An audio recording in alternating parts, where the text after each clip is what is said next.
اب ہمارے اہل حدیث حضرات جو علماء ہیں انتہائی احترام کے ساتھ وہ کہتے ہیں بھائی حدیث میں بڑھاؤ، کاٹنے کی اجازت نہیں ہے، تو ایک مٹھی سے زیادہ بھی نہیں کاٹ سکتے آپ، بڑھاتے چلے جاؤ.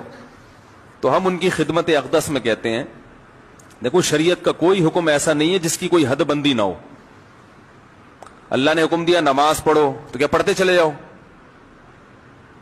ہے بھائی 5 ہے بس، اس کے بعد بریک ہے، باقی پھر مرضی ہے، 6 پڑھنا چاہو تو تمہاری مرضی ہے، لیکن ہے فرض کتنی؟ 5.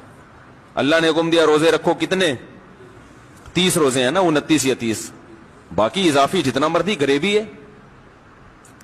تو شریعت کے زکوٰۃ کتنی ہے؟ یہ سعید انور کی دلیل پیش کر رہا ہوں آپ کے سامنے. سعید انور سے کسی اہل حدیث نے کہا تھا، جو کرکٹر ہے نا، توبہ کر لی جنہوں نے، کہ یہ جو 1 مٹھی سے زیادہ داڑھی ہے یہ تو کاٹنا حرام ہے. تو انہوں نے یہ دلیل دی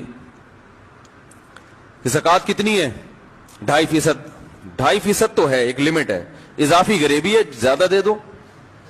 تو ایسے ہی داڑھی بڑھانے کا حکم ہے، تو یہ ایسا نہیں ہو سکتا کہ لمٹ ہی نہ ہو. عبداللہ بن عمر رضی اللہ تعالیٰ عنہ 1 مٹھی سے زائد بالوں کو کاٹ لیا کرتے تھے، کسی صحابی نے اعتراض نہیں کیا. یہ اس کی علامت ہے کہ اس سے زیادہ کاٹنا جائز ہے. باقی آپ بڑھانا چاہیں تو اور اچھی بات ہے، لیکن اتنی نہ بڑھے کہ دیکھنے والوں